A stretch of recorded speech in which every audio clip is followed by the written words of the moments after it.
kinde ma bende koro wacho ni aguch HELB koro duono, sir mar jopuonjre bende dhi ka duono. Erokamano ahinya Sharon. Kunyisowa ni agulu mar HELB duono, mano wach marach kabisa.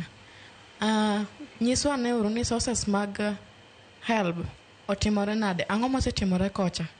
Nyaka ne yud HELB ni, nyithindo osebedo ka somo. Penjo maduong' kawuono en ni be udwaro ni mondo nyithindo otiek skul.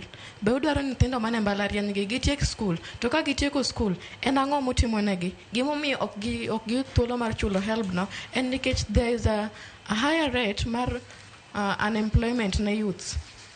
Youths onge tich. Iyudo ni nathi en graduate lakini tich momiye en tich mar UNR. Tich momiye en tich kata mar caregiving.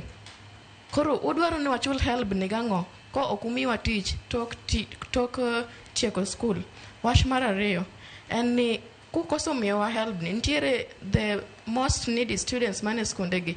Udwaro ni gitim ang'o? There's a very bright needy student mane skul ka ma en gimo depend kuome mondo chul godo fee, mondo cham, mondo rwakrego en mana HELB ni. Kopo ni umulo HELB ni, udwaro ni nathini okonyre nade? Udwaro ni nathini ochul fee nade? Be udwaro ni nyithindo som? Be udwaro ni mondo nyithindo osom matek mondo gichop mbalariany? Omiyo HELB ni kumule to wadhi hinyore wan kaka nyithind mbalariany. Erokamano ahinya. Desmond.